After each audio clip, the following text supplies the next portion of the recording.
Sahabat Pijar TV, terima kasih sudah klik video YouTube ini. Kiranya kebenaran firman yang saudara dapatkan menerangi kehidupan saudara.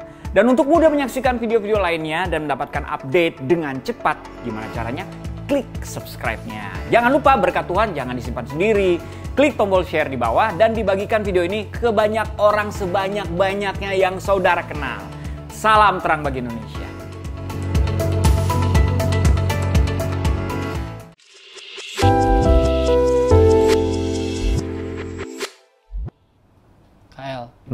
Yeah. Aku bingung deh Kak, kenapa sih budaya ospek di Indonesia itu harus ada Kak? Dimana senior memelonco juniornya seenaknya gitu Kak? Masih ada ya? Iya. Masih ada ya? Ya, gimana ya? Sebenarnya menurut saya sih ospek sendiri memang sebenarnya dibutuhkan. Karena memang kita ini itu orientasi di kampus baru atau sekolah baru itu sesuatu yang dibutuhkan sebenarnya sih, karena ya kita kenyataannya nggak semua di antara kita tuh pintar bergaul, jadi kadang kita butuh disituasikan supaya bisa kita ngobrol sama orang lain. Tapi yang saya tahu sih akhir-akhir ini ospeknya mulai beda, lebih ke orientasi doang. Emang masih ada pelonco gitu ya? Itu istilahnya dulu tuh pelonco namanya dulu. Perpeloncoan. Jadi kayak kalau di daerah Asia tuh kayak mereka sengaja peloncoin, diinjek kayak direndahkan supaya ayo sama senior lu taat lo, kita yang bos gitu maksudnya. Dan jadi kayak agak bullying gitu, kayak terus bahkan sebenarnya dulu sampai zaman saya dulu sudah banyak kekerasan baik yang verbal maupun fisik, dan sebenarnya kalau anak zaman sekarang itu bisa kena mental dan bisa speak up di Instastory punya tuh. Jadi zaman dulu gitu. Iya Kak, part itu kan jadi nggak sehat kan Kak ya? Oh iya, nggak sehat. Tapi sebenarnya ospeknya itu sendiri baik berarti ya? Semua nama berbau orientasi itu penting. Semua itu cukup penting. Ya betul. Cemberut amat muka Kak. Kenapa? Tahu aku kesel banget. Iya, kakakmu ini loh. Dia baru cerita kalau dia habis dibully tempat kerjanya di kafe itu. Dibully gimana Kak? Kamu diapain? Aku kan baru kerja ya, terus aku diajarin bikin kopi. Tapi kopi bikinan aku tuh nggak sesuai takaran. Kopinya masa malah ditumpahin ke lantai, terus aku suruh ngepel depan mereka. Parah banget kan, drama banget. Udah gitu, aku disuruh ngelayanin customer yang banyak banget pesanannya. Dan ternyata kalau misalnya emang nggak habis, aku disuruh bayar. Apa coba maksudnya? Kesel banget deh. Karyawan baru sih ya. Ya tapi bukan masalah karyawan barunya, budaya seperti itu kan nggak boleh dong. Ya iya sih. Iya pas banget nih. Tadi aku sama Kael juga lagi ngomongin budaya perpeloncoan di Indonesia, dimana senior benar-benar nginjek junior. Kesel banget nggak sih Kak? Kita bisa nggak sih untuk menyuarakan hal tersebut? Iya Kak. Kalau menyuarakan aku bisa-bisa aja, dan kenyataannya sampai sekarang ini nih momen di saat kita tuh bisa menyuarakan banyak hal, apalagi kita udah punya social media dan sebagainya. Bagi aku secara pribadi hal-hal seperti ini, isu seperti ini sudah disuarakan dari dulu. Cuma social media membuatnya jadi lebih besar, dan Tuhan selalu panggil kita untuk menyuarakan apa yang benar. Tapi mungkin sekarang ada masa tertepat untuk menyuarakan. Nah maka dari itu menurutku memang anak Tuhan di mana-mana dipanggil untuk nggak jadi termometer. Ya, ini kayak cerita lama sih, kayak ada beda antara termometer dan heater gitu. Termometer dan AC. Termometer itu dia cuma ngikutin suhu doang di ruangan. Tapi kalau heater atau AC atau zaman dulu bilangnya termostat gitu ya. Tua banget ya. Kuno banget. Dia itu tuh kayak mereka yang mempengaruhi suhu ruangan. Kita dipanggil untuk menjadi heater dan AC, bukan menjadi termometer. Jadi dia pengen kita pengaruhin teman-teman, dia pengen kita pengaruhin apa di sekitar kita. Dari dulu, sekali lagi, dari dulu tuh memang sudah pernah dibicarakan yang begini-gini. Tapi aku rasa ini saat yang lebih tepat untuk kamu speak out soal hal-hal kayak gini. Sekarang gini, aku udah ngomong sama sini tadi. Kenyataannya memang sebenarnya orientasi sendiri nggak masalah. Masalahnya adalah bullying. Dan sampai detik ini pun bullying itu saya nggak pernah setuju. Karena saya tahu, zaman saya dulu bullying itu sesuatu yang biasa dan itu tetap aja berbahaya lah. Nah, makanya, tapi ada baiknya juga sih, at least gini, setidaknya di masa-masa sekarang, kamu bisa jadi lebih dekat dengan teman-teman kamu. Karena kayak merasa senasib sepenanggungan. Friendship adalah sesuatu yang penting. Saya selalu bilang, kalau kamu masuk kuliah, masuk masuk lingkungan baru, it's really important, sangat penting to have friends. Relationship itu sesuatu yang sangat penting. Dia bisa bantu kamu untuk naik, dia bisa bantu kamu untuk belajar, dia bisa bantu update kamu dalam banyak hal. Dan kita memang produk hubungan, dan kita ini memang makhluk sosial. Kita ini lahir karena hubungan orang tua kan. Kita memang relational banget. Nggak ada yang lahir dari batu karang kan, kayak Sun Gokong gitu kan maksudnya kan. Nggak. Atau lahir dari kayak pembersih lantai gitu. Nggak. Kita semua lahir dari hubungan. So, jadi kita pun harus tetap punya hubungan. Hanya karena kamu nanti atau kamu di coffee shop baru kamu jadi kerja pulang nggak berarti kamu nggak boleh punya teman. Kamu harus punya teman. Tapi harus dipilih bijak. Saya berkali-kali ngomong sama teman-teman saya, silakan bergaul dengan semua orang, tapi pastikan inner circle-mu tuh beres. Maksudnya, itu penting sih menurut saya sih. Ya. Nah Kak, kalau dalam perpeloncoan dalam ospek itu kan nggak bisa kita hindari ya Kak ya, karena itu kan protokolnya harus ngelakuin itu semua. Kalau dalam memilih pergaulan Kak, emang ada pengaruhnya Kak, pergaulan baik dan buruk itu sendiri? Ada sih ya. Sebanyak itu kayaknya menurut aku ya. Soalnya manusia itu kan seperti spons, ya nggak sih? Spons ya. Dia menyerap sekitarnya, dia belajar dari lingkungannya. Karena kami terbiasa nyuci, jadi tahu Iya. Iya, SpongeBob. Dan juga kamu itu gini, kamu kenapa disekolahkan ketika kecil? Karena orang tuamu menginginkan kamu mendapatkan pendidikan yang baik, pendidikan yang sesuai, dan setiap tingkatannya pun juga semakin sulit lagi kan. Nah, itu sama halnya seperti kalian memilih lingkungan kalian untuk bergaul gitu loh. Kalian pasti akan menyerap energi di kiri kanan kalian, emosi teman-teman kalian, tindak tanduknya, kalian pasti akan mencontohnya. Jadi itu pentingnya kalian memilih mana yang baik dan mana yang buruk, bisa memisahkan lah lebih tepatnya. Ini aku suka nih, ada yang ini favoritku ya. Mazmur 1, aku baca dikit kali ya. Berbahagialah orang tidak berjalan menurut nasihat orang fasik, tidak berdiri di jalan orang berdosa, tidak duduk kumpulan pencemooh. Nah, ini ayatnya menarik karena gini, Mazmur 1 ayat 1 itu bicara soal relationship. Dan kita kan kita pengennya gini, apa saja yang diperbuatnya berhasil. Nah, tapi apa saja yang diperbuatnya berhasil itu adalah hasil. Ada sesuatu yang dia harus lakukan agar apa saja yang diperbuatnya berhasil.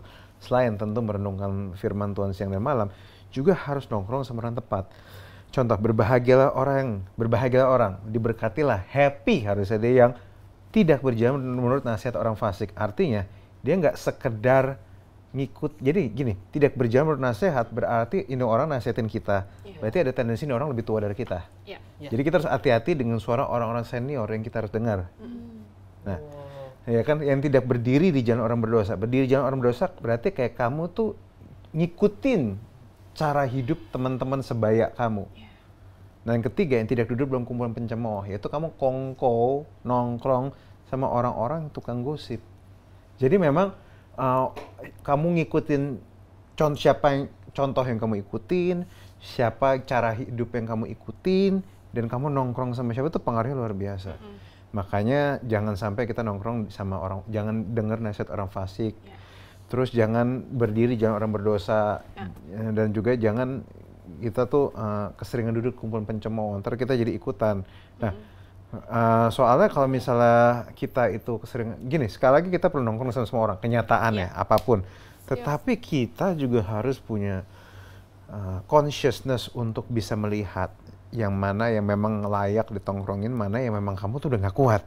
Ada orang suka maksa. Aku tuh pernah dengar cerita orang, Kak, tapi aku pengen nongkrong sama dia, bukan kasih menerima. Iya, tapi kamu juga punya batas. Ada orang-orang kamu tuh udah males banget nongkrongnya, dan bagi aku kayak gini, tidak perlu memaksakan diri. Poinku tuh gitu. Kenapa? Karena ada, nggak tahu ya, coba. Ada berkat gitu misalnya. Sini. Berkat. Ada berkat gitu. Ada gini, kenapa berkat? hubungan itu bisa bawa berkat. Yes. Jadi aku ingat ada temanku yang pinter tapi nggak punya koneksi, aku konekin sama orang, dia langsung dapat kerjaan. Betul.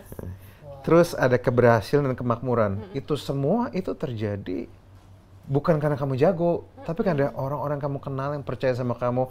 Aku, hamba Tuhan, bisa ada sebagaimana aku ada. Bukan cuma karena aku sok-sok jago. Aku kan nggak nempelin pastor kan di Instagramku kan, enggak.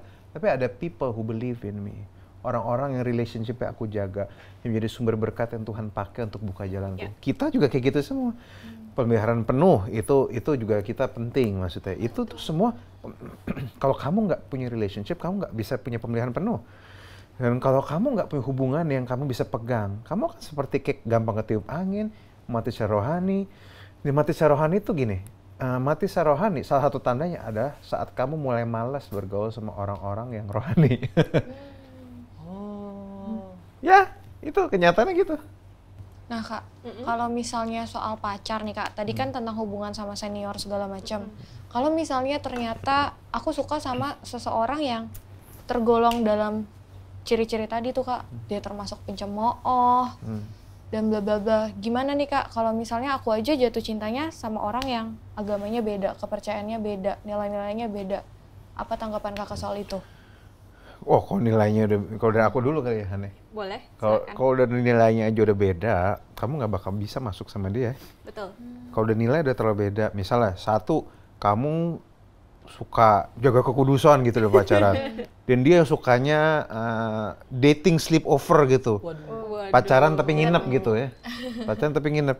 Cuma masalah waktu sudah, entah kamu terkompromi, dia terkompromi atau kalian bisa. Rasanya sulit. Aku sampai detik ini rasanya walaupun ya nanti someday pernikahan beda agama disahin, aku tetap nggak merekomendasikan. Ada nggak yang survive? Ada, tapi susah nggak? Susah. Jadi jatuh cinta sama orang beda kepercayaan, ya beda keyakinan pernah. Kita pernah jatuh cinta beda keyakinan ya. Aku yakin dia jodoh, dia nggak yakin. Aku yakin dia demen sama aku, dia nggak. Gitu maksudnya. Itu kan beda keyakinan tuh. Itu juga. Terus ada yang agamanya login log out gitu, ada yang pindah-pindah, pindah-pindah ada juga. Ya jadi kayak bagi aku sih hidup udah susah. Kalau kamu punya relationship yang core sama model gitu, hidupmu saya nggak yakin akan lebih mudah sih. Nyonya besar mau ngomong sesuatu, aduh.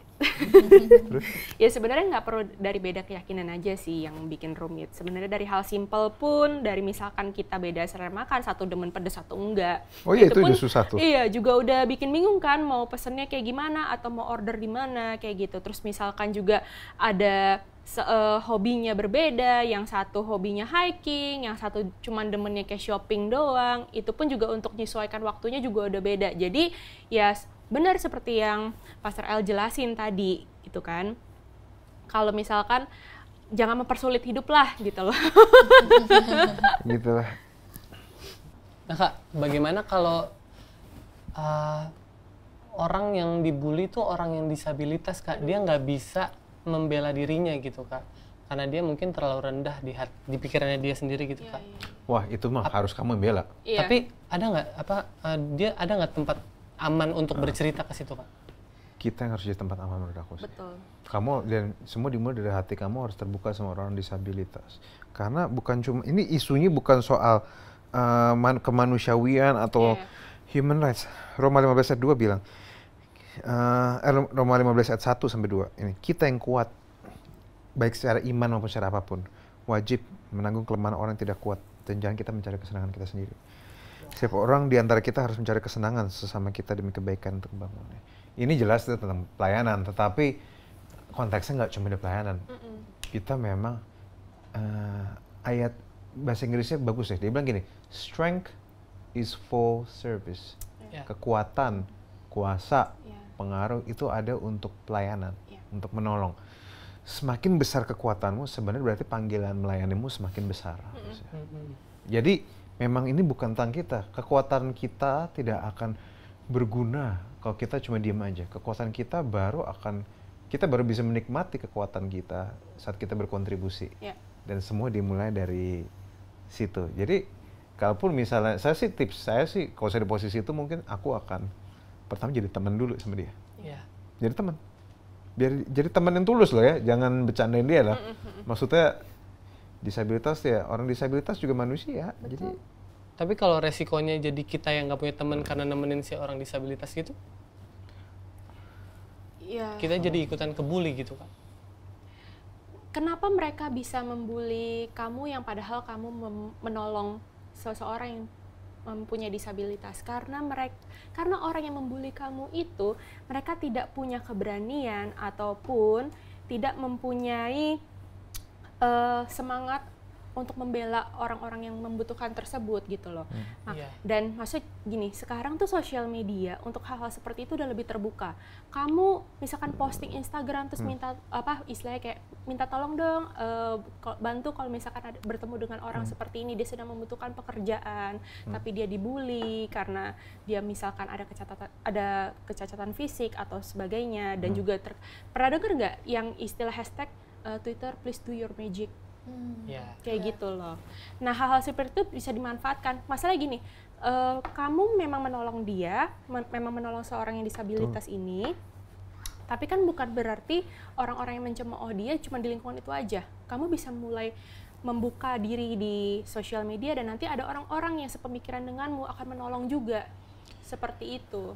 ya, dan lagi pula kalau mereka bully orang yang disabilitas, rasanya mereka bukan manusia juga sih. Iya betul. Saya sebecandanya yang begitu orang disabilitas alarm saya bunyi aja gitu kayak bercandanya harus kenalin orangnya dulu. Ada orang disabilitas yang bercandain kelemahannya sendiri. Iya, betul. Nah itu masih nggak masalah tuh. Dia orang gitu bisa santai aja, I'm okay. Tapi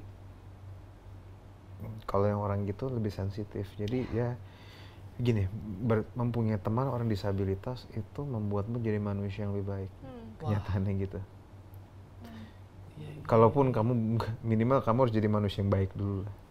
Itu sih. Dan itu menurut saya tuh helpful lah. Dan itu juga mengajarkan untuk nggak sombong nggak sih? Ya, bahwa yang kita miliki semua kasih karunia kali ya. Gitu sih. Nah Kak, kalau misalnya kita sudah terperangkap gitu ya dalam pergaulan yang sangat buruk. Dan sebenarnya kita punya kerinduan sih untuk bisa jadi pemanas, memberikan pengaruh ke pergaulan yang buruk tadi nih Kak. Iya. Nah, Hidup berat, oke. jadi gimana nih Kak? Apakah kita harus bertahan atau kita harus keluar? Tapi bahkan seringnya sih Kak, sulit untuk keluar dari pergaulan yang buruk karena bisa jadi pergaulan yang buruk itu ada di lingkungan sekolah, ya kan nggak mungkin kita pindah sekolah atau kayak aku tadi dibully di tempat kerjaan. Pas aku baru dapet tempat kerja aku langsung keluar Kak. Ya kalau dari aku sih memang kadang kita harus ada sisi buktiin diri kita juga bahwa kita harus kuat, maksudnya bahwa ya tinggal kencang-kencangan, mana lebih kencang ini AC-nya atau panasnya nih, ya kencang-kencangan aja maksudnya. Memang nggak mudah. Ada nggak orang-orang akhirnya keluar? Ada. Tapi keluar bukan satu-satunya pilihan. Bisa kita yang keluar atau bisa kita yang menguat. Jadi akhirnya kita mempengaruhi mereka. Atau kita bisa kayak cuek aja gitu akhirnya. Bodoh amat. Atau kamu balas dengan karya. Balas dengan karya, balas dengan kebaikan. Berat ya. Sehingga mereka akhirnya lama jadi respect sama kamu. Ada banyak cara. Dan setiap cara punya risiko.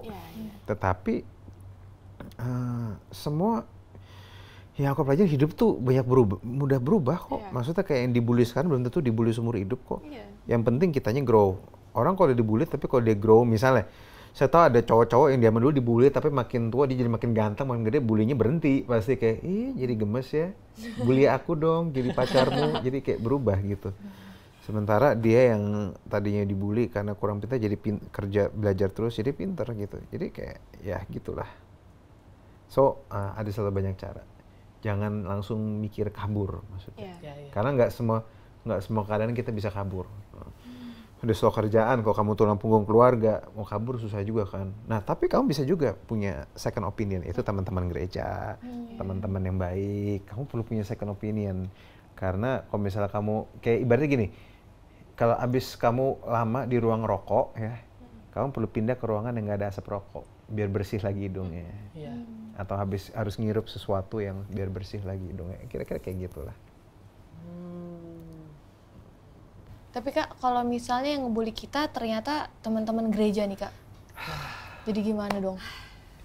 Nggak mungkin pindah komunitas. Ya, kadang kita juga harus ngecek kenapa mereka bully kita. Apakah memang mereka bermasalah atau jangan kita yang bermasalah? Untuk tahu kalau misalkan kitanya yang bermasalah gimana tuh? Kan susah nyadarinnya. Caranya adalah dengan cara melihat mereka tuh seperti apa, pergaulan mereka seperti apa, dan aku lihat aku tuh seperti apa. Kadang bisa, kalau aku sih kelihatan ya. Setiap kali ada orang bisa bully aku, which is jarang ada yang bully aku, entah nggak berani atau bodo amat gitu ya. Aku selalu mikir, kalau ada orang nggak senang sama aku harus cek dulu, kenapa? Misalnya, contoh, kalau misalnya aku itu bikin konten, yang kritik, yang suka banyak, tapi yang kritik ada gitu misalnya. Aku pertama harus cek dulu yang kritik siapa dan kritikannya apa. Tetapi kalau misalnya yang bully aku tuh atau yang kritik itu orang nggak jelas, atau gue sih bodo amat, maksudnya kayak lu bukan siapa-siapa. Tapi kalau memang orang itu memang orang yang sebenarnya baik, tapi akhirnya jadi angkat bicara sama aku, dan aku lihat orangnya tuh jelas gitu. Mungkin kita harus mikir juga. Mungkin, belum tentu juga. Iya. Jadi kamu harus lihat ke teman-teman gereja kamu dibully kenapa? Kalau kamu dibully karena jelek gitu, misalnya, tuh kelewatan sih. Kalau boleh itu gereja dibakar aja sebenarnya sih. Tapi kalau kamu dibully karena kamu datang-datang nyebelin, kamu misalnya agak omong besar gitu maksudnya, suka ngomongin orang di belakang, ya nggak usah nggak usah manusia, kucing aja sebel kali sama kamu.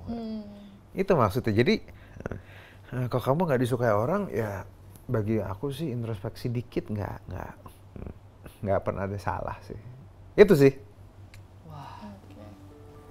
Nah, sahabat, kita sudah membahas banyak hal hari ini tentang memilih pergaulan yang baik, bijak, dan karena pada saat kita memilih pergaulan yang baik, kita membawa diri kita lebih dekat lagi kepada Tuhan. Teman-teman tentu bisa belajar lebih banyak bersama kami semua dengan menghubungi nomor WA yang tertera di layar, dan kami senang sekali untuk berdiskusi lebih dalam dengan sahabat. Juga, khusus bagi sahabat yang bergabung dalam suatu komunitas dan mengisi form melalui link dan QR Code yang tertera di layar, sahabat berkesempatan untuk mendapatkan Alkitab Raihlah Hidup ini secara gratis. Dan juga download aplikasi Reach for Life Indonesia secara gratis di iOS dan Android untuk membantu saudara belajar firman dengan lebih dalam komunitas sahabat. Bahkan Alkitab ini diperlengkapi dengan modul dan bahan pembahasan yang bisa membantu setiap pemimpin dan anggota kelompok menjadi mentor yang lebih baik lagi. Jadi, kamu nggak perlu kebingungan lagi kalau anggota komunitasmu melempar pertanyaan yang sulit. Alkitab Raihlah Hidup bisa membantumu. Sampai ketemu lagi di episode selanjutnya. Raihlah hidup, pilihan ada di tanganmu.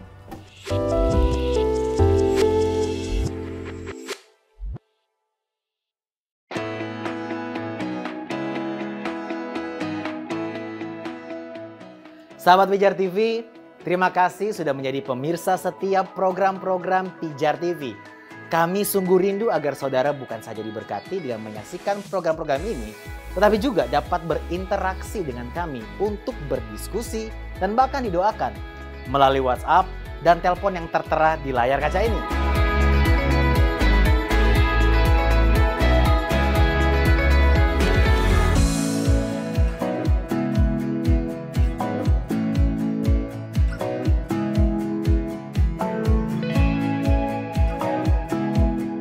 Hubungi kami sekarang melalui WhatsApp, tim respon Pijar TV siap untuk melayani saudara.